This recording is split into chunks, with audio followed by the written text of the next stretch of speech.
Presentation. We've got a lot of material to cover, and we're going to get started right on time.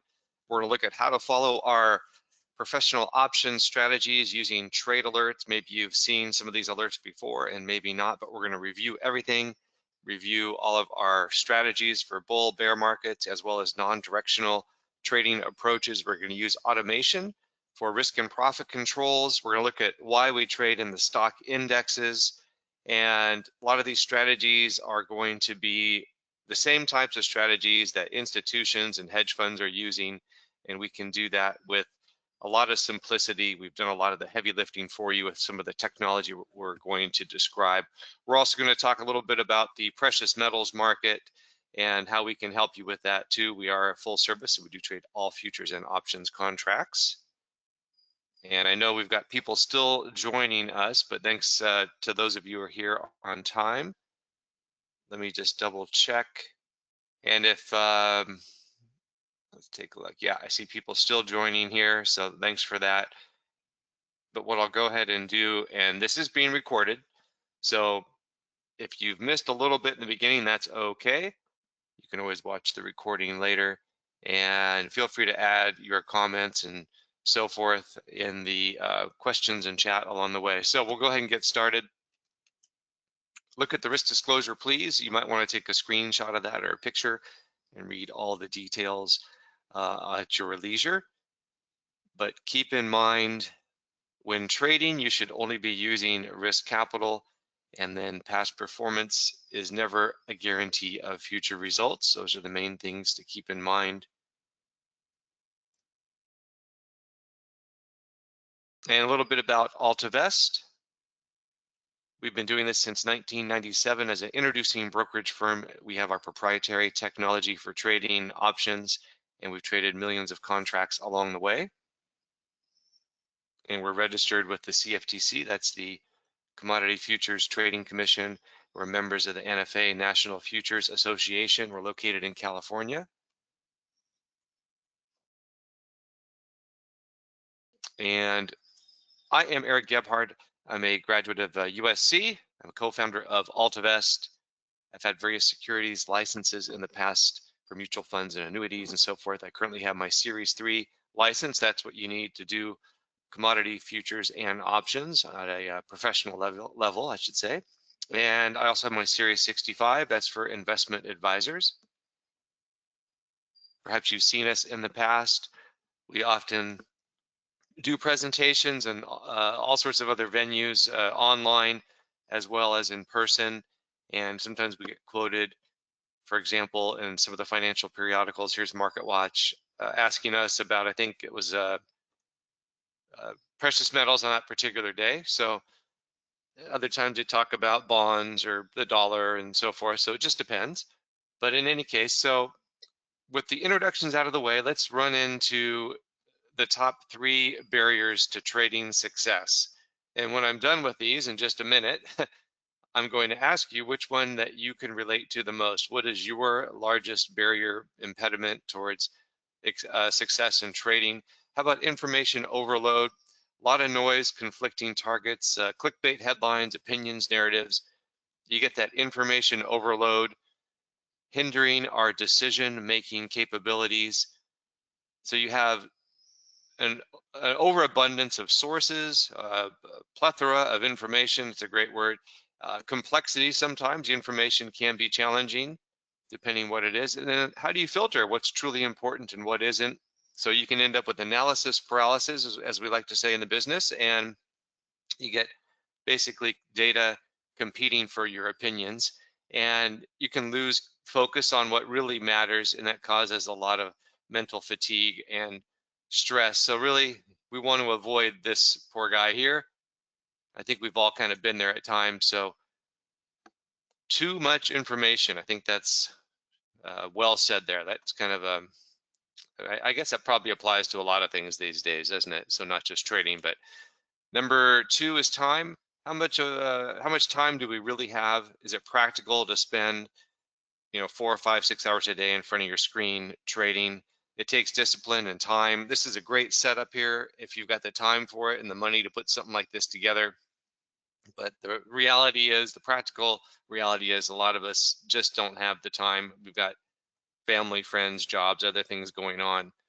And a lot of day traders are spending up to 10 hours a day doing what they do. And if they're making an enormous amount of money doing it, then of course it's well worth it. But the reality is, like I said, and I think you could probably agree, we typically have other things to do during the day rather than sitting in front of the screens. And how about number three? Human emotion gets in the way of success. We become our own worst enemy, fear and greed.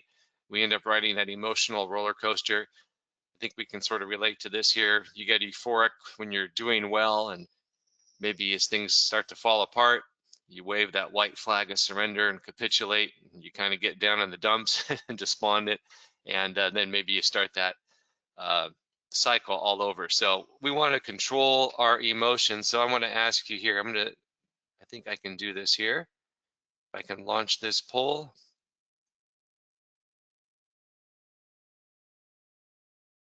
Okay, so I'm distributing a poll. Just curious for your feedback. Just check one of those three responses there.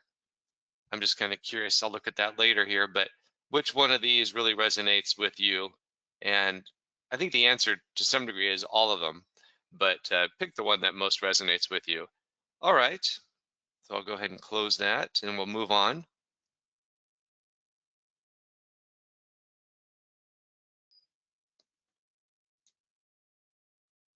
And then how can we use automation for helping us overcome these barriers?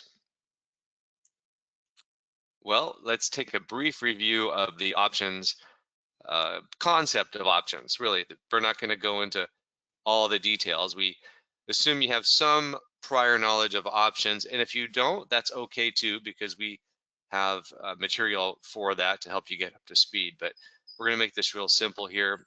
Just remember, the buyer is always paying the premium and the seller always collects the premium. Whether you buy a put or buy a call, you're always going to pay the premium. And guess who collects the premium? Well, the seller. And the seller will always collect the premium whether it's for a put or a call. So you can either be a buyer and pay the premium, or you can be a seller and collect the premium. And there's different ways and approaches to trading options depending on your outlook for the market. Some of the simple approaches here would just simply be a long option strategy where you actually pay the premium. It's called a debit spread. And maybe the market you think is moving higher, like this green arrow, and maybe you want to buy some calls or call spreads at this level here. So if the market keeps moving higher, then those should do well. And conversely, if you think the market's going to sink, maybe you buy some puts or maybe you buy some put spreads. And we'll show you what we mean by that. And then also there are short option strategies where you actually collect the premium from the buyer, and those are called credit spreads. You're taking a credit. And there are non-directional strategies when you look at short option strategies. So that is a key to what we're going to look at today. And you can also do things like, if you think the market's going to rally, you might sell puts below the market and collect premium. Or if you think the market's going to drop, you might sell calls above the market and collect the premium for that as well. And we're going to look at some examples. But which markets are we going to trade? Well, we're going to look at stock index futures markets. You can use uh, to hedge your portfolio, maybe speculate. These are highly liquid, most liquid markets in the world, and all the familiar major benchmark indexes. We're going to look at the Russell 2000, that's the small cap index, NASDAQ 100, mostly the large cap, especially technology, and then the S&P 500. Those are the 500 largest capitalized stocks in the world in the S&P 500 index. So before we jump into the demo, we're going to look at two letters in the Greek alphabet, delta, that will help us determine probabilities. And this is the formal definition, is how much does the option value change with the change in the underlying index or asset. And option traders look at this as the approximate probability of expiring in the money. And that's how we're going to look at this here. So for example, if you see a delta here of 0.25, then there's a 25% chance that would expire in the money, but the delta also means there's a 75% chance it would expire worthless. So if you got that 0.25 delta, what does that mean in terms of the probability or possibility that that option would expire in the money or out of the money? And remember, delta is not static. It's always moving up and down as prices move and also as time moves. And that should also point out that delta is not the probability of a winning trade. So don't make the mistake of thinking if a delta is, point whatever 20, then there's a 20% probability of winning on that trade if you buy that option. So it doesn't work like that, of course, because a lot can happen between the time you enter the option and the time it expires. Okay, the second letter here would be theta, and that's representing time decay. Remember, options are a wasting asset. They have limited lifespan, and they always eventually expire in terms of time. So theta is a negative number. It equals 1 day of time decay. Here's what it looks like on a graph. So you can see as you approach time 0, the percent of the premium drops and drops and drops and drops. Basically, the clock is ticking and you're just losing time. So it's approaching expiration, especially in the last 30 days. You see the slope of the line here falling off more rapidly because you're just, that clock, as you approach time 0, it seems like time runs out quicker and quicker. Okay, so we've learned a little bit about options, some of the terms, but there's so many different strategies to apply. Options are very flexible tools. They can be used in many different ways. This is just a short, small example, this little graph I found here of various strategies available, and there's a lot more than that as well. But how do you know which ones to use? Well, we want to trade like the pros do, like the large institutions do. We want to sort of follow along with the people and the institutions that are most knowledgeable about this. And one of those might be an insurance company. How do they do business? Well, they get paid premiums. They collect premiums from us to assume risk. But of course, essentially they're selling and managing time, but they do insure themselves by hedging their position. And we can do the same thing. We're going to show you that. And they're consistent and they're patient in their process. And they, quite frankly, just use math and probabilities, favorable long-term odds and statistics and actuarials and that type of thing. So that's what technology can help us do. And here's a great little article I found. I thought I'd put it in here about top reasons why selling options is better than buying options. And there's some good key points in here. They talk about professionalism. Managing risk like a professional. The professional approach distinguishes option sellers from novice speculators. I think what they're saying essentially is a typical novice trader will only rely on buying calls and buying puts. And in the long run, that has a low probability for a favorable outcome. They look at long-term growth, often preferred strategy for long-term investors who value consistency over high-risk speculation. So I think that's a fair assessment. And I also thought it'd be fun to look at what AI has to say. So I asked ChatGPT, why do professionals sell options instead of buying them? They talk about the time decay advantage. We just talked about that with theta decay. Higher probability of profit because the seller receives the premium up front. They refer to this as selling options can generate income, and that is true. Market neutrality. So these strategies can be applied in sideways markets, and we talked a little bit about that, but I'm going to show you in more detail. So non-directional or neutral markets. And then you have this, the advantages to selling options. It's a preferred strategy for many professionals, sort of a summary there. So I think that's a good assessment, actually, kind of touching on the key points. So Wall Street pros are trading option spreads to collect premium. So they're selling options, but they're doing this in the form of a spread. So they use theta decay to their advantage, and they're collecting premium from buyers to offset the cost of the ones and the strikes and the options that they buy. So for example, here's what it might look like. This is a credit spread to collect premium on the E-mini S&P 500. So you might sell an out of the money call spread if you were bearish or maybe even a little bit neutral. And the red line here is the strike price that you sell, and you collect premium for selling this option, but you also buy a further out of the money call for less money, and that's your hedge or that's your protection. And the net result is you collect premium, and here's the expiration date.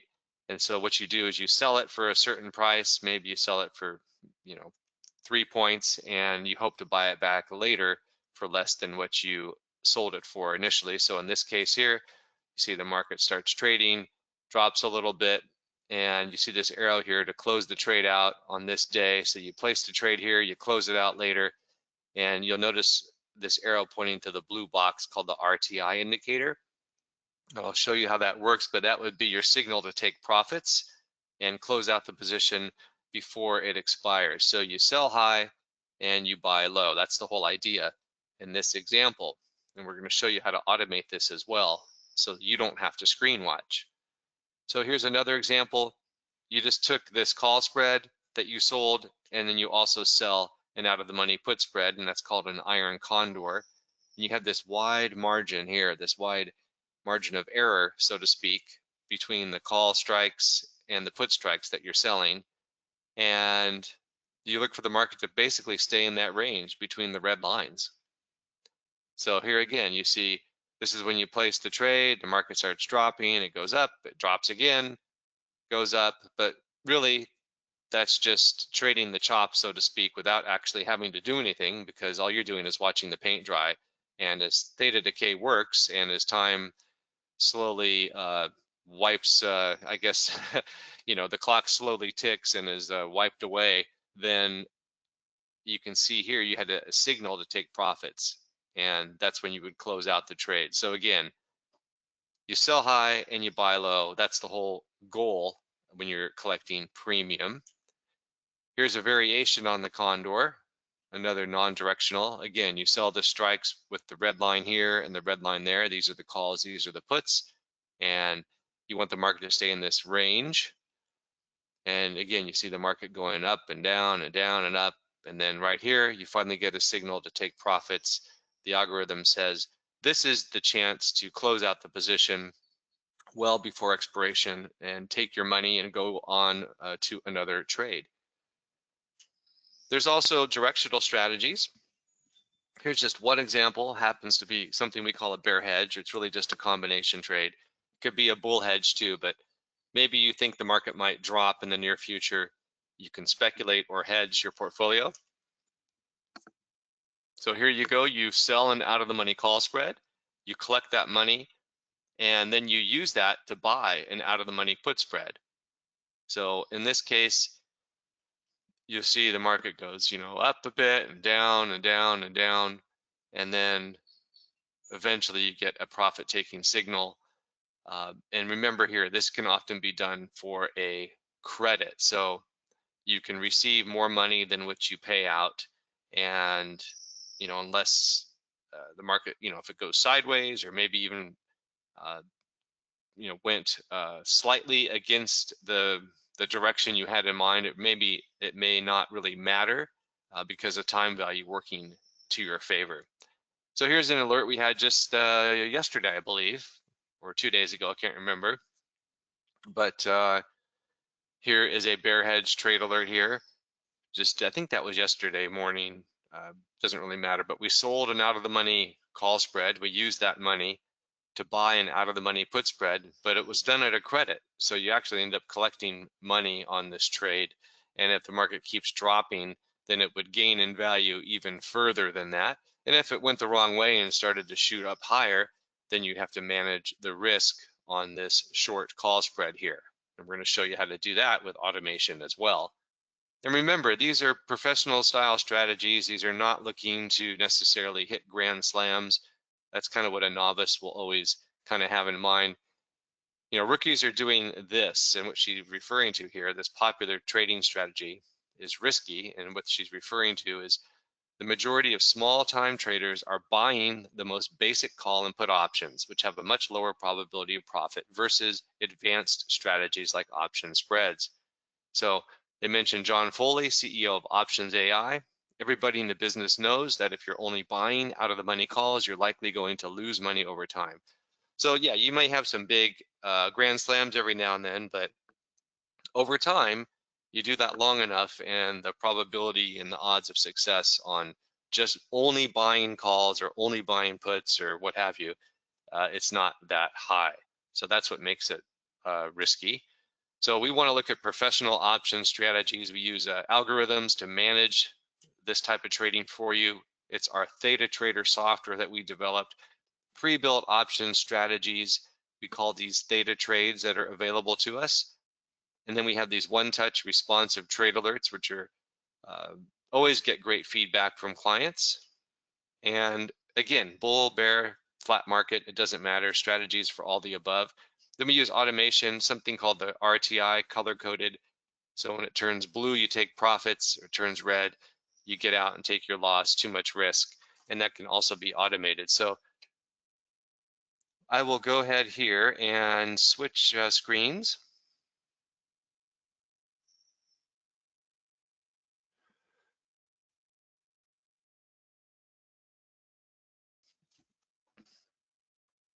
Okay, so we are now looking at my Theta Trader dashboard. If all is well, let me double check that here.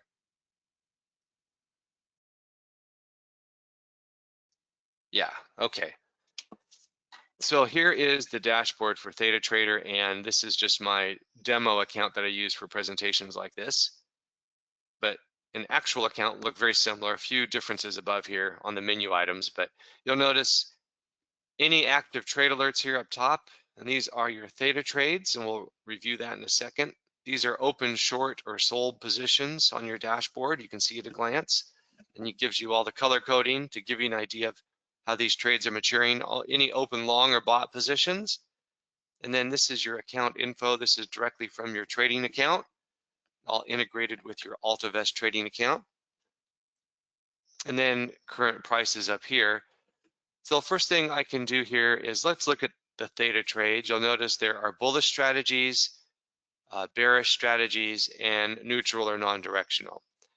And we're looking at three markets in particular: the E-mini S&P 500, NASDAQ 100, and Russell 2000. And really the reason for those three markets is that's where there's so much liquidity and depth and volume, that the out-of-the-money strike prices that are needed to build these positions are going to be available. And if they're not available, actually we can add them. We can request the exchange add those for us. So we'll go ahead and just for kicks, we'll look at a couple of neutral examples here, because that's what we looked at just a second ago. So here is the Russell, here's the NASDAQ, and I'll go ahead and choose a end of month iron condor. Has 37 days till expiration. And the strike prices here are pre-selected for us, as you can see here. The algorithm has predetermined that. Also, this expiration, or this particular expiration, sometimes there's more available, more strikes available, but not this time. The algorithm decided this is your best opportunity. Your maximum profit potential at expiration, targeted annualized return. These numbers here to compare one trade to another. And first thing I like to do, let me just close that there. First thing I like to do is look at a graph. So you can see you're selling this out of the money call spread above the market and put spread below the market. Here's your expiration date. Here's where the current price is. So that's a sort of a visual. And we're going to look at some of these details here, not every single thing, but expiration of 37 days, settlement value, the premium, the put risk, the call risk, the commission, cash required, maximum profit potential, targeted return on cash, and then your targeted annualized return. So you can see the puts and the calls are all predetermined. They're already built. The algorithm is building this for you, so you don't have to. It's choosing the strikes, the expiration, and the value and the pricing. So we're selling this condor, so it always defaults to a sell. And the quantity is a 1. If you change it, you can see Of course, your cash required moves up, your profit potential moves up and down, depending on how much you're choosing there. We'll just, for the sake of this, we'll leave this at 7. I don't know, sounds good to me. But I want to point this out. We're going to sell these 21.25 puts, and notice the delta, 8.96. So that's telling you essentially there's over a 91% probability that the put, the 21.25 put that you're selling to someone else will expire out of the money. And look at the call, has a delta of 7.52. Over 92% probability that the call you're selling to someone else is going to expire out of the money.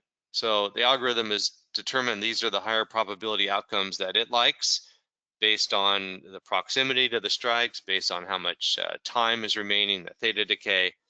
And you can see, let me just, one example here of looking at just a one lot order, but you'll see the cash required of $1,100 and your maximum potential of about 150. And some people might comment, well, why am I putting up 1,100 as a deposit to make 150? That's sort of, why wouldn't I want to do something where I'm only putting up 150 to make 1,100? Well, again, the delta is the answer for that. This is a higher probability outcome, much higher probability outcome in your favor versus just buying the option or buying the spread. So that's what makes sense to the professionals, and that's why they do it, and that's why they also have risk and profit controls in place, just like we do. So we'll go ahead and change this. We'll just make this an order of 7 just for the heck of it. And there you go. This is a demo. It just assumes you're filled. So we'll go ahead and show you a bit more. And we looked at the condor there. So why don't we look at a dragonfly in just a bit? All right. And I also want to point out, we have this tool up here, up in the menu. If you go up to your trading tab here, and then also your positions, I'll show you this in a second. But you go up to the trading tab and there is a trade simulator available. In fact, we can look at this right now. So you can go back in time and you can choose any date you want and apply any strategy that was available on the ThetaTrader dashboard. And you can just find out how it would have done. You can use these tools here to go forward in time. You can go all the way back in one click or all the way forward in one click. But just for illustration purposes, we'll go ahead and sort of play this day by day. Now you'll see the market starts dropping immediately, and then you get a yellow RTI, which means just a slightly elevated risk level, but still do nothing. That means do nothing. You can see the trade is in the red, and which is normal because when you need theta decay, you need time for theta decay to actually work for the trades to start to mature. So when you place these trades initially, you're going to be underwater, so to speak, for a short period of time until theta decay starts to work. So it's totally normal. And then look at this here, with 22 days remaining, you get a blue signal, and that's the blue profit taking signal. And you can see that you had 22 days till expiration. So when you place these trades, you don't wait till expiration day. You're going to be out before expiration, whether it's for a profit, which is a blue level, or a loss, which would be the red or the risk level. And this is automated, and I'll show you how to do that. So when it turns blue or it turns red, whichever comes first, you'll be out of that trade, and the trade's managed for you. So ThetaTrader's scanning your positions every day and then placing the order for you. Okay, so let me see here. Let me refresh this. Just want to give you an example of a dragonfly, because we just looked at the iron condor, and you can see the structure here of the iron condor where you sell the out of the money call spread and the out of the money put spread. You do it simultaneously, by the way. You don't leg in. You just do it as one order at one price.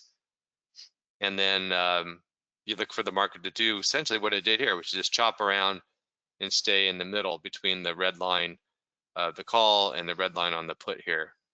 Let's go back here. Okay, so we're going to look at the dragonfly.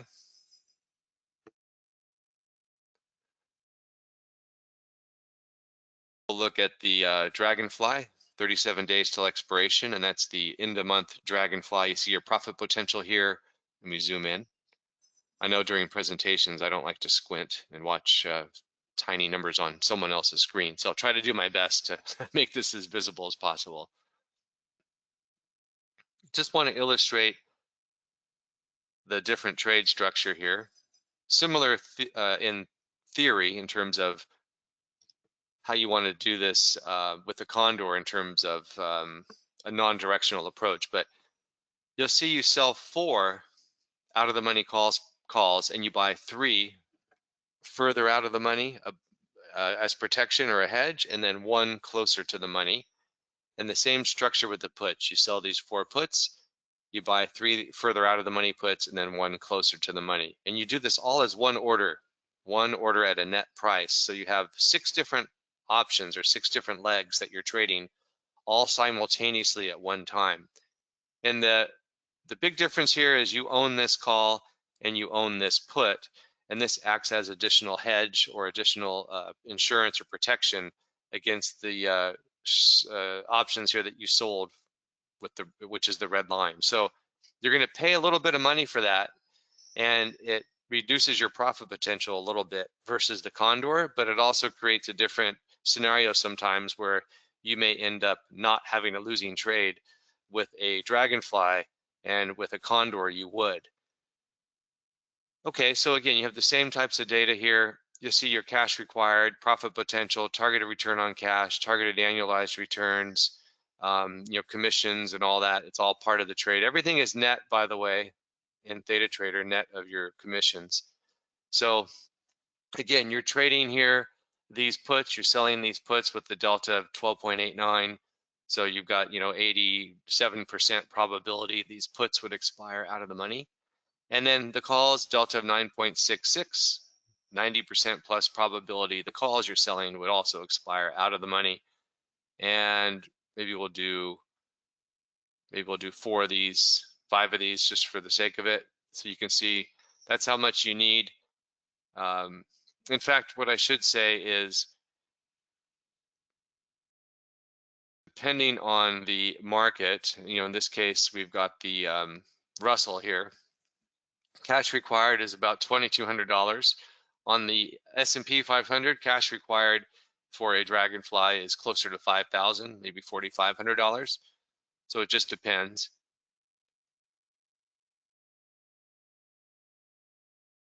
We'll do 5 of these, and there, just that simple.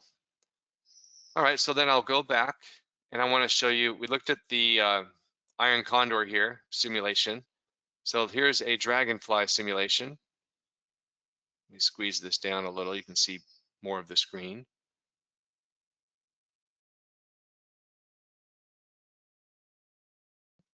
Okay, so so this is the same market activity, but instead of a condor, you've applied a dragonfly.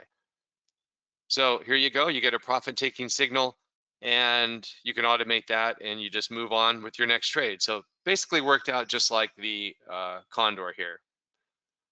Same end result, of course, different numbers involved because a totally different trade structure, but ended up doing well. So here is another condor. Let's go ahead and look at this. So you can see here, this is the S&P 500. Green, do nothing. And then it turns blue. So you get a profit-taking signal with 9 days remaining. So remember that.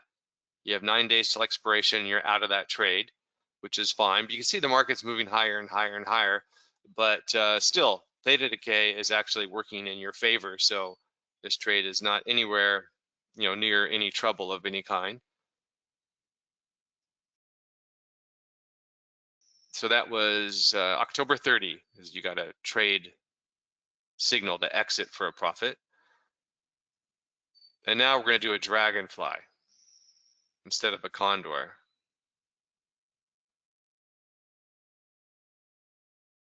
Same activity here, but instead of October 30, you get out on October 24. So, 6 days, almost a week earlier with the dragonfly, you get a profit-taking signal here with the blue RTI. So that's a big benefit to the dragonfly. It can sometimes mature more quickly versus a condor. So it's a little bit more robust in that sense. And let me jump to another example. Here's another condor, S&P 500.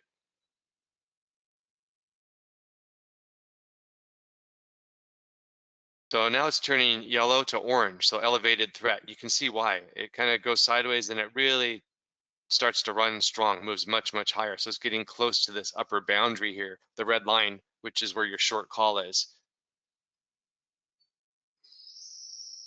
So you're getting another orange, and then it finally turns red. Too much risk, get out of the trade and move on. So this can be automated as well. So you can see this condor did not work, ended up taking the loss. But however, what if you had placed a dragonfly instead of a condor? So this is the end of month May expiration, just like this one here, same day. Let's see the date of this trade, April 30. So just want to make sure, April 30. So instead of a condor, you've done a dragonfly. So it gets yellow because again, market's moving stronger quickly, but also you own this call. So the one you own has a much higher delta versus the 4 that you sold. So it's actually providing some protection, a little bit of insurance for you here.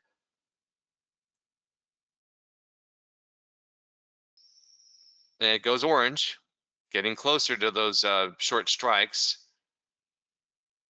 And of course, if it touches them, for example, nothing magical happens. Just letting you, just giving you an idea that, you know, when it gets orange like that, the value of the trade, everything about it, the computation says there's just too much risk. It might turn orange even if it were a little bit closer to the red line sometimes, depending on volatility.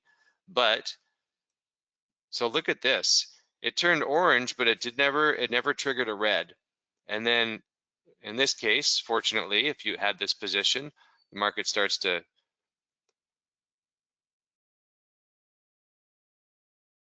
kind of mellow out a bit and gives you another little bit, you know, and then you get a profit taking signal to get out of the trade. And this trade ends up being a nice winner. So versus the condor, the moral of the story here is the dragonfly can be more robust at times.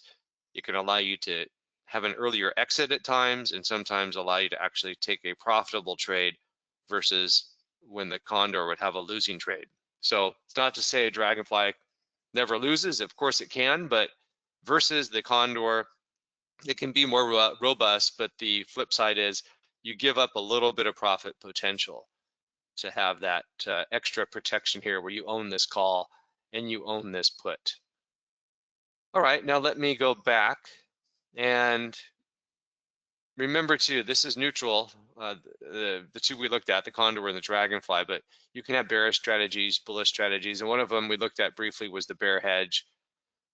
You know, if you're considering some speculation wherein you have a feeling the S&P, in this case we're looking at the S&P, you think it might drop in the near future, or perhaps you have a portfolio, you don't want to sell what's in your portfolio, but you still want to hedge it. You know, maybe you could do a bear hedge. You could just simply buy puts. You could, you know, do other strategies too. But again, here's what that bear hedge looks like. You sell that call spread, use that money to buy an out of the money put spread. Oftentimes you can do that for a credit, but that's kind of what it looks like on the graph. So just want to give an example here. Here's a bear hedge, for example, maybe January of this year. So you sell this out of the money call spread, you collect money for that, you use that money to finance the purchase of this out of the money put spread. And then day by day here, and the colors are actually, I guess you could say inverse because you're long the spread here. You're long these this put spread, but don't worry about the colors so much right now. But you can see here the expiration date. So the market's dropping, but you're almost running out of time. And then just on the last day, it drops and then ends up being a nicely profitable trade. So this, you know, the timing worked out on this example. It wouldn't always work out. You could have certainly a trade where it goes up against you the wrong way, and then you have to cover the risk on your short call spread and end up probably taking a loss on that. But these kind of trades can work well because maybe if it just goes sideways for a while and just expires, then you didn't really have anything in terms of a loss on the trade, just because when you place the trade, it was a credit. All right, now here's how to do the automation. So you go under My Account, you go under Settings. I want to show you this here. So you'll see the Activate the Risk Manager. So you'll check that box, and then right now I have it set up for the default level at 0.5 for the Risk Manager. So you get a red RTI when it reaches 0.5. And you could change that to 0.38, or you could change it down all the way to 0.25. So what that means is if you change the risk manager down to a 0.25 delta, then that means you'll have more frequent losing trades, but the magnitude of the losses will be much less versus a 50 level. So if that makes sense. So really whatever's comfortable for you. Some people have modified these things to suit their sensibilities, and that's why we have this flexibility here. But I just use the red default level, and that's what the demo account is always using. So you'll just go and click Save Settings. Then you can activate your profit directive here. So again, check that box like that. And the profit directive, it's all explained, but you'll want to save your settings there to do that. So that's how you automate everything so that your risk and your profit controls are out of your hands. So you're going to be out of these positions before expiration, whether they're for a win or a loss, you're going to be out. All right, and then let me show you, actually, let me show you this right. Well, let me go over here. I'm sorry. Let me show you this too. So we have daily research here under our trade scope, proprietary research. We do this each day. Here's an example where we have a couple charts. We have some what we call support resistance. If you want to use that phrase, that's fine. But we're looking at the markets we're trading, just the indexes, and we have a short technical review, and then a market outlook about what to expect moving forward. So it's really just a couple pages every day. You can look at this in 3-4 minutes. Not going to overwhelm you, but this gives you some good context and feedback for what it is that's going on, and maybe why we're doing some of the things we're doing. And then also there's a great help file here. So if you want to dig a little deeper, right here, there are all the terms explained, all the spread definitions, and all the color coding is explained here as well. And all the spreads are explained here. So this is all part of Theta Trader, of course. And then also, there are videos here to help you if there's usually like, 1 or 2 minute videos, each one on using the different features within Theta Trader, how to place trades and whatnot. Then there's a great educational series we put together. We kind of called it our master class. And I think the benefit to this would be that we think it's what you really need to know and nothing more. So I know there's a lot of material where you can learn futures and futures options, and some of it's very intense and very in-depth, and that's all good and well, but not many people want to sit through 18 hours of training. So these are short videos, 5 minutes, 10 minutes each, and people really like using these. So that's all available within Theta Trader as well. And let me see if there's something else I wanted to point out. These were the main things I wanted to point out. Now let me go back.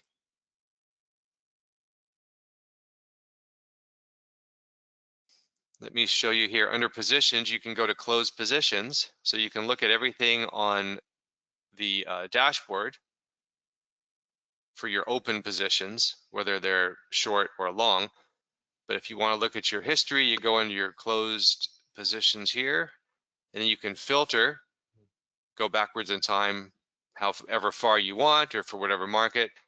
I just don't have any filters on this. Now this is my demo account for presentations that I'm doing every week, and you see how I'm just kind of over here, I just kind of click one of these, one of those, whatever it is, and just place the order. So don't make too much of the results necessarily, but I just wanted to point out this is how you look at closed positions. So you can see on the page there's 20 trades, 17 winners, 3 losers. This is your total profit on this page. 15 winners here, I'm sorry, 15 short positions where you collect premium. So 13 of those were winners and 2 were losers. And then of the bought positions, there was 5, 4 were winners and 1 were a loser. But oftentimes the bought positions will be kind of the inverse, where you might have one winner and 4 losers. And that makes sense because those are lower probability outcomes. But if you want to see the history on any trade, you can simply click on it and then scroll down and you can see, here's the date, January 28, had 24 days till expiration. And the P&L day by day, you can see the trade was losing money. It got to orange. You can see why, kind of a big drop here, but then it recovered, and then eventually you were able to close out that position with 9 days remaining, it looks like. So just an example. You can go backwards in time as far back as you want. Here's the page here. Going back, the second page. Oh yeah, here. So bought positions, 4 long positions, 2 were winners and 2 were losers. So that makes more sense. And again, your higher probability outcomes would be your short positions or the sold spreads where you're collecting premium. So anyway, that is how you look at your closed positions. And let me show you what I think is probably the best feature of all. And this is the trade alert. So when you receive a trade alert during the trading hours, you'll receive a notice on your dashboard, you'll receive an email, and you'll also receive a message on your phone. And I'm going to show you the demo of how the phone works. But while we're here on the dashboard, let me show you how that works here. You'll just click view and it'll pull up the actual alert. So here's a dragonfly for today. So actually it looks like we modified the model trade for the day and moved the call strikes down a bit. So sometimes the alert will be a little different than a theta trade. So we'll kind of modify it, use our discretion and customize it based on the intraday market conditions. But you'll notice here let me zoom in. You'll notice the quantity is pre-selected. This happens to be 11 for my demo account. And you're selling 11 of these dragonfly spreads at a price of $11.20. You're trying to collect $5,200 and the margin required is just about 49,000. So this has 52 days till expiration. And this quantity is always going to be customized for you and your account, as will the trade. So if you already have trades that are too similar to this in your account, you won't receive this trade alert. You're not going to have a concentration of risk, whether it's with too many of the same expiration or too many strikes that are similar to the ones that are being sold here and here. So every trade alert you receive is tailored and custom to you and your account based on what's already in your account. So not only the actual position itself, but the quantity. And one thing you can do is you can always reduce the quantity for whatever reason. If you didn't want to do the recommended amount, you can't go higher. You can't add risk, but you can go lower. Maybe we'll just do 8 of these for illustration's sake. But you see the expiration date here, the vertical purple line. This is where we're currently trading. And you're selling this call spread, collecting premium. You're selling this put spread and collecting premium. And you're looking for the market to stay in this wide range here between the red lines. It's just that simple, and you'll go ahead and touch accept. And that's it. That's exactly all you have to do, and then our technology handles everything else for you. All right, so hopefully that was helpful, but I do want to show you the best feature of all. And let me switch gears here. Let me double check if there's anything else I wanted to review. I think that's a good summary. So let me go over and switch my screen.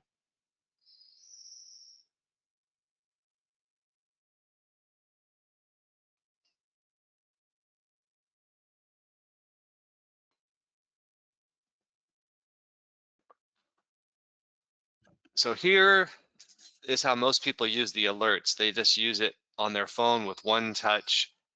These are integrated with your AltVest trading account. So all you do is touch accept and the order is placed on your behalf. So that's all you have to do. Or of course you can touch the red reject if you don't want to place the trade. But here's what it would look like on your phone. You'll get a text message and you'll click that link. It will pull up the alert page. It should look somewhat similar. So here's a dragonfly, the explanation. You can see here 60 days. Here's the calls that are being traded. Here are the puts that are being traded. On the graph, you get to see what it looks like. Quantity pre-selected for you there. You could always go down, but you can't go up. See, I tried to go up and it wouldn't let me. And there's the price you're trying to sell it at, how much you're collecting, how much cash is required, and then you like what you see and you touch accept. So it's that simple, folks. So we take so much of the legwork out of trading these otherwise complicated strategies. So what would normally take a lot of effort, we've minimized that effort for you. And this is based on feedback over many, many years from clients, and that's why we do this. So it really works out well for just about anyone who's using this technology, because that way they don't have to do the screen watching. Our technology is doing it for us. And we talked about E-mini options. What were the advantages? According to AI, provide flexibility, liquidity. We talked about being liquid, a quick entry and exit of positions, and accessibility, traders looking to expand their trading strategies. And on that note, actually, that's why we like the Dragonfly. You can really expand your approach with a Dragonfly strategy with the E-minis, and you can do this at one order and one price. If you try to do this with securities, you'll end up having to leg in with two different spread orders to get in and two different spread orders to get out. So it's a big benefit. You can do this strategy at one net price. And then another advantage, we're not trying to filter through 6,000 securities. We're just looking at the indexes, and they've got the liquidity as well. And then we like the spread approach because that wide margin of error we talked about. You've got in this example from just the other week, 1,575 points between the short calls and the short puts. You can see the market here trading alongside of it. So you have really a wide berth here. Kind of what it looks like on a chart. The calls and the puts that are being sold in that example. And these are only covered spreads. Remember, these are not naked options, so you do not have unlimited risk, and there are no margin calls when you trade the way we're doing it. Another big advantage is tax efficiency. All futures and options offer tax efficiency. And what that means is the IRS treats your profits differently. You get a break on the taxation. 60% of the gains are taxed at the capital gains rate, which is typically lower than your personal rate. So that can end up being a very large savings. And also this is something that can be, I've done it, who hasn't, right? You trade securities and it can be a big mess to sort of itemize everything, and you have wash sales to account for and all that. So at the end of the year, you get your profit on your 1099 and that's it. That's all you have to do is just plug that into your taxes. So much more convenient in that way, but always consult your tax professional. We are not tax professionals. And then you can use a self-directed IRA. So these are tax advantaged accounts to trade futures and options with your self-directed IRA. We work with Equity Trust as the custodian, and they've got, I think, 71, well, this was as of June, so I know it's a lot higher, a bit higher since then, but they will also waive the fee for AltVest clients. So they have a setup fee that they will waive that for you. So that's a real big benefit there.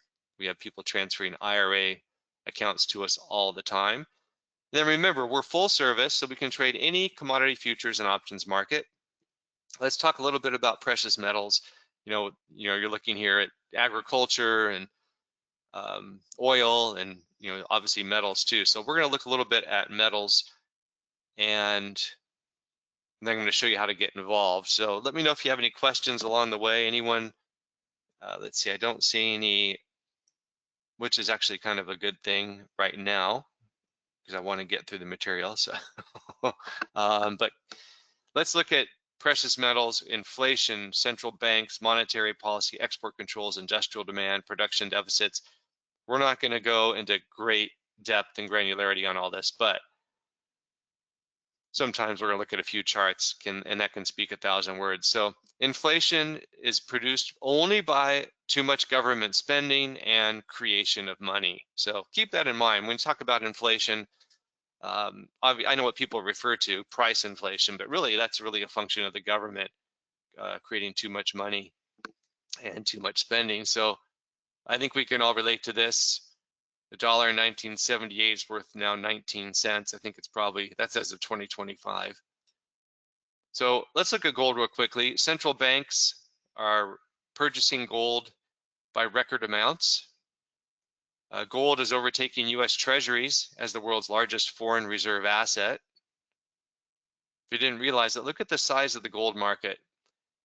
36 trillion in size versus Nvidia, 4.9 trillion. And this was a week ago, so it hasn't moved that much, but you get the idea. And look at the number 2 market by market capitalization, silver.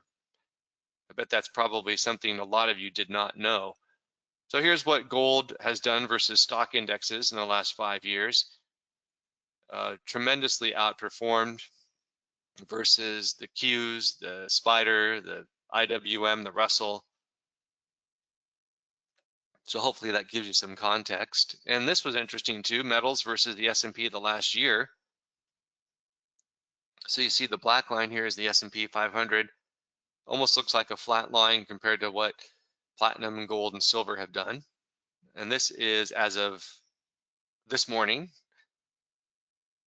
So remember too, debt was low in the 1970s and not so much anymore. So look at this graph here. US federal debt to GDP as a percent.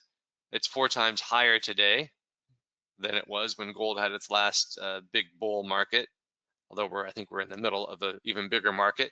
So the answer to today's risk will be more currency printing, more money printing, and gold creates opportunity, and the volatility creates opportunity. So monetary excess, insane fiscal policy, demand from central banks, and supply and demand fundamentals robust as ever. So those are all, I think, good points there to really summarize the whole argument to have some long positions in gold. Gold prices are still low versus the global stock market. Either gold rallies a lot or the indexes fall. So you can see the gold market cap as a percentage of the global stock market, back at these levels here.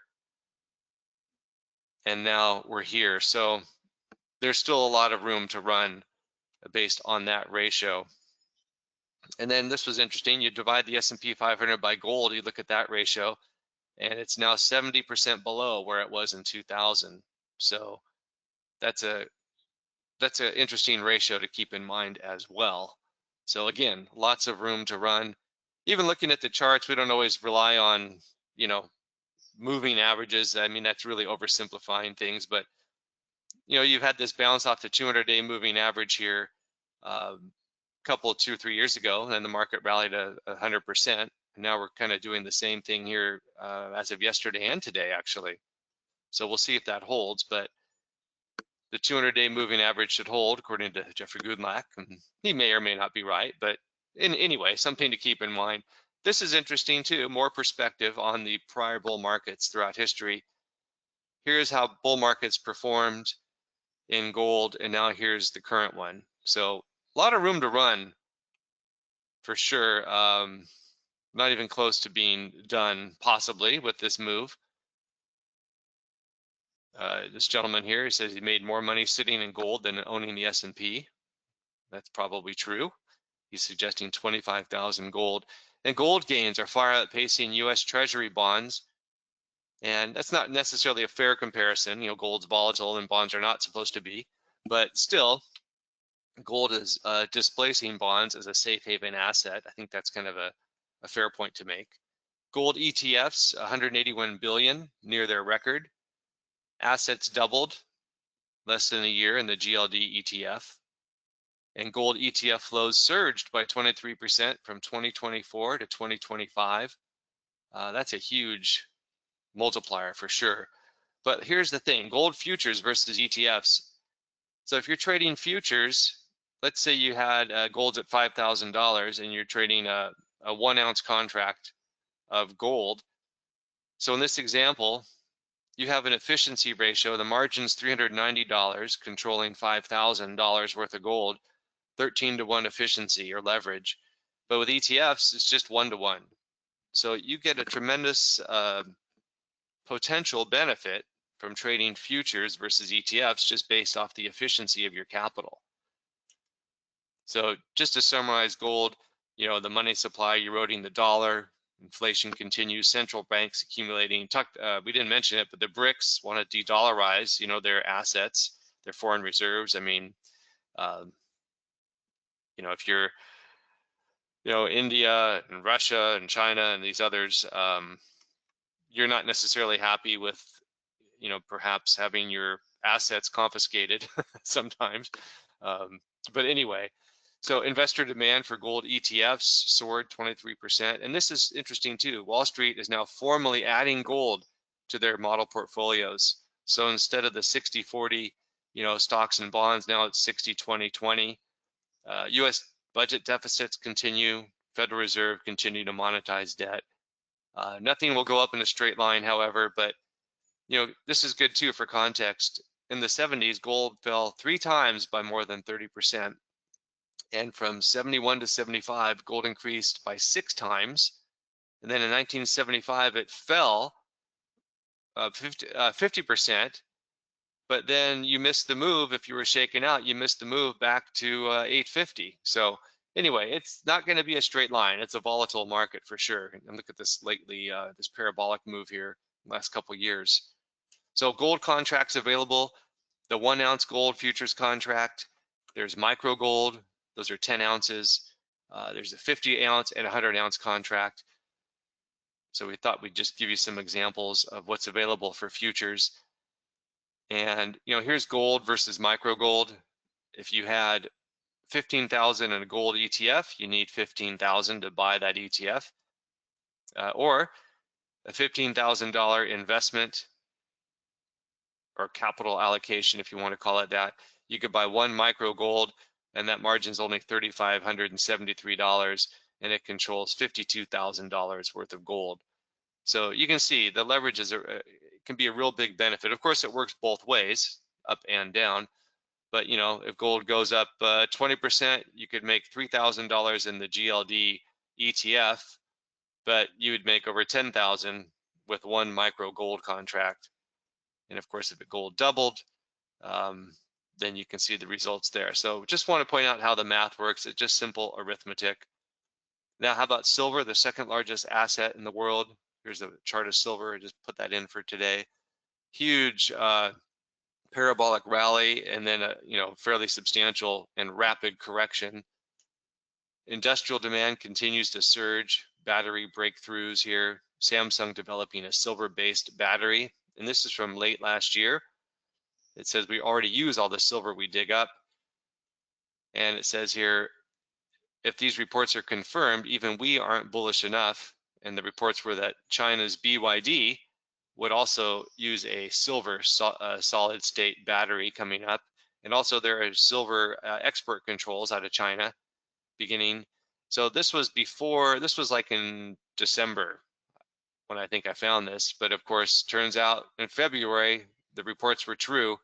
So they are breaking ground on a silver-based battery, BYD, the largest EV maker in the world.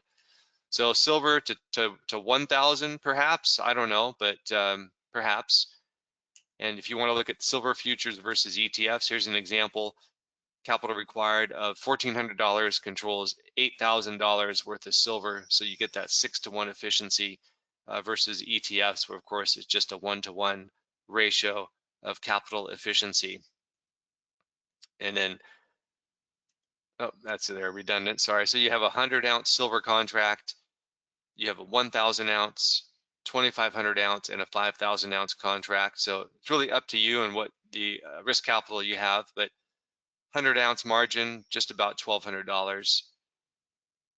So if, silver is at, um, let's say, more like $75, and it's $7,500 worth of silver for about $1,200. So copper, here's something no one ever seems to talk about, but copper outperformed the S&P 500 5 to 1 over the next decade when copper prices were back at the same ratio, and the ratio meaning versus the S&P.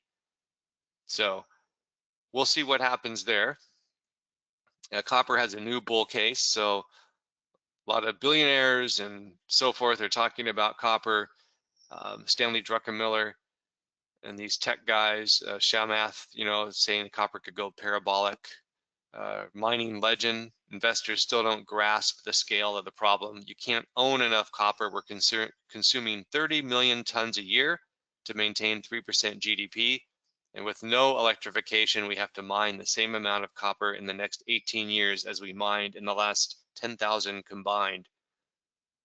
So Stanley Druckenmiller is long gold, he's long copper. If you don't know who he is, he's one of the best money managers in history. So massive incremental demand for copper, supply is locked, demand exploding, no meaningful supply coming online in the next 8 years. AI and data centers adding demand. He's not long copper equities or stocks, but futures. Long copper makes sense. So copper contracts available here. There's micro copper, E-mini, and then the COMEX copper, the full size. So anywhere from $1,200 to $12,000 in margin for a copper contract, depending again on your risk capital and what your goals are. So just to summarize, you've got micro copper, you've got 1 ounce gold, you've got 100-ounce silver, you've got micro gold. You can kind of trade any sizing that you would like. These are all very flexible. So here's some examples. If you had 25,000 in an account you wanted to allocate towards metals, you could do one micro copper for a $1,200 margin, controlling $15,000 worth of copper, and maybe a micro gold, $3,600 margin, controls $52,000 of gold. So essentially, you've got a lot of control, $67,000 of control of value, I should say, in the metals for that $25,000 investment, still leaving yourself with more room for some flexibility. Or of course, you could do something different. You could do copper, silver, and gold as well. You can mix it up. And if you had less money, that's okay too. You could do maybe a micro gold and maybe the micro copper, silver, and gold as well. So anyway, just want to point out it's very flexible. So not only do we do theta trader and the options trading and the algorithm trading with the options and the automation and the trade alerts, but of course we can do anything in precious metals and crude oil and grains and treasuries and whatever you want to do. But here's how to get started with our package. The Theta Trader software includes all of the theta trades we saw, the risk thermal indicator, that's the color coding, and then the trade simulator. You can go back test and have a lot of fun with that. It's a very useful tool. Then we have the trade alert technology. You can accept or reject with one touch, and the orders are placed for you. So you have the Theta Trader and the alerts valued at over $8,000 for that technology package. Then there is really the icing on the, I guess the cherry on top is a private coaching. So we're real people. You don't just have to email or send a chatbot message. That's not how we operate. We're real people. We're full service. We will coach you, be your mentor. We're all experienced and licensed. We'll share our screen with you and walk you through what you need to know. And I looked again online at AI and asked about private trading coaching, and comprehensive packages are $5,000 to $15,000 for a 6 to 12 month course. So that's how much you would pay if you were to actually hire a private trading coach. But I think we can assign a value of $10,000 to our mentorship and our private coaching, someone to work with you, be your co-pilot. We're all licensed. I think other coaches probably are not. And we can discuss your trade history and excuse me, and discuss where you want to go. So all of our technology and the trade alerts and the coaching, $18,000 value.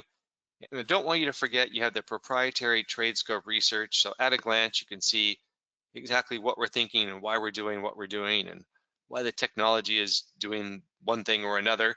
And then we also have that master class in futures and options.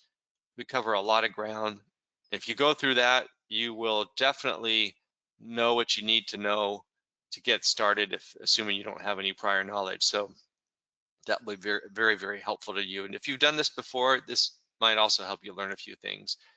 So the value on that education, almost $2,000, with the research, almost a $3,000 value. And then the tutorials are all part of the Theta Trader package as well. So that's just embedded in the Theta Trader software. You saw how those video tutorials were available. So to summarize everything, Theta Trader, the alerts, the coaching, and the education and research valued at over $21,000.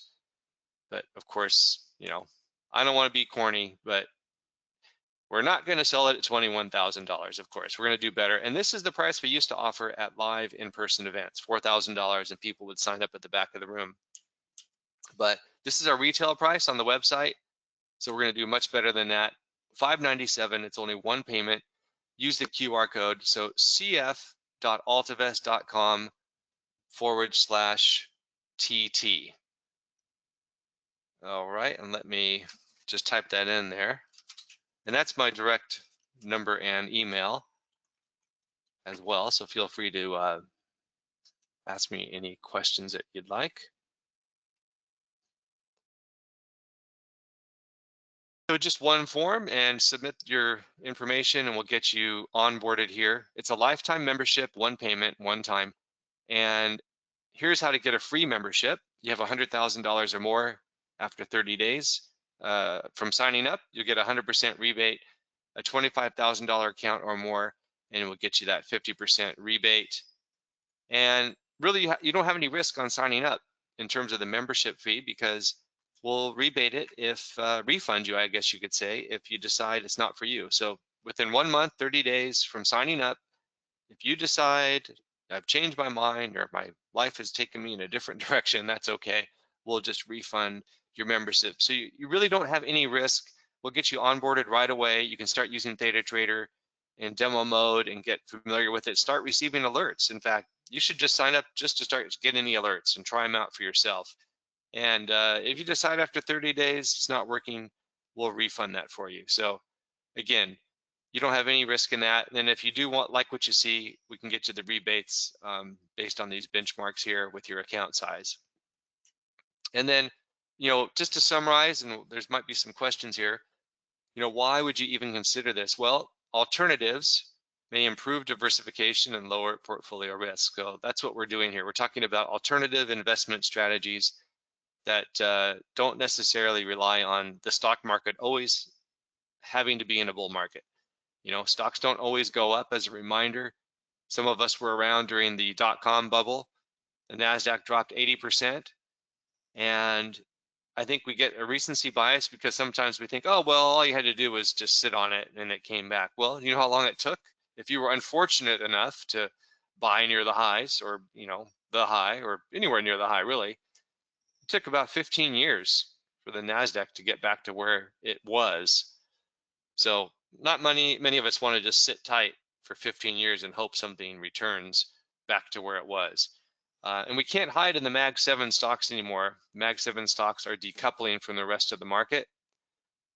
So you can see here, basically the S&P is sort of broadening is what they're saying. So big tech is not carrying the load anymore.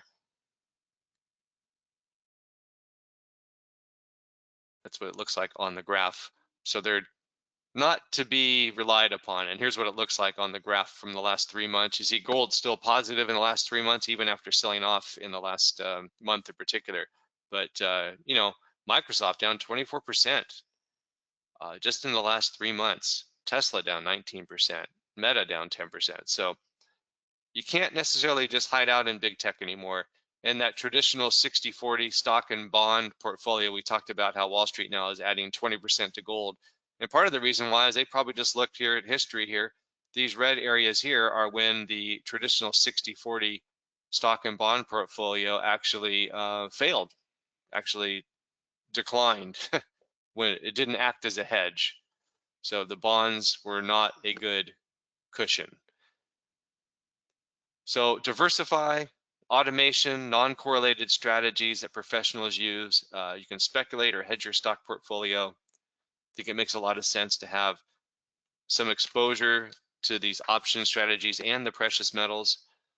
So to summarize, these are flexible strategies for any condition. You can collect premium. You've got the convenience of the automation and the trade alerts, diversifying and hedging. The tax efficiency is a big benefit. Of course, we talked about the trade alerts. There's also no pattern day trading restrictions like with securities. And there's no margin calls because we're using covered spreads. So that's a lot of information, and I'm sure there are some questions, and I'll leave this up here for the moment.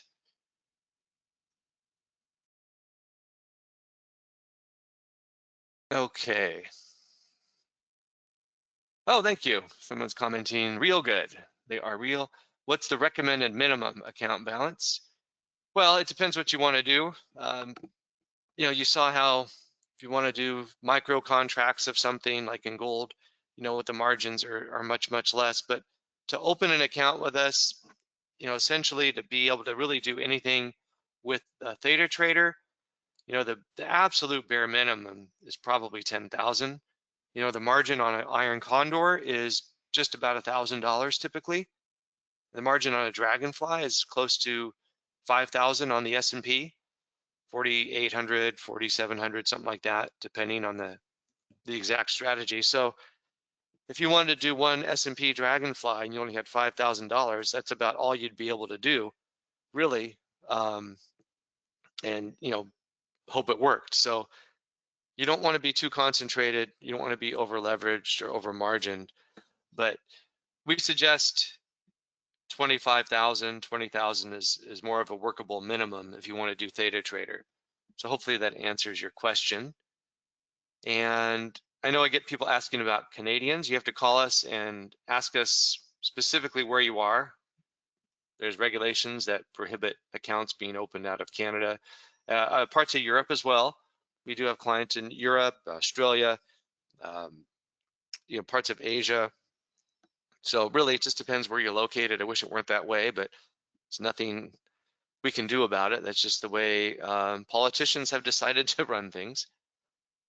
All right, and let's see if there's any other questions. I don't think,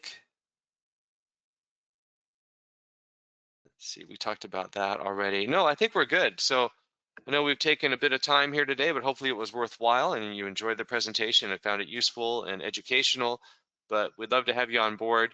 I would encourage you, if there's something you're thinking about doing, sign up. We'll get you onboarded. And again, you don't have any risk on that membership fee. You get that 30-day guarantee. So anyway, we'll wrap it up if there's nothing else. And thank you for your time. And that's all we're going to do for the moment. Have a great week. Bye-bye.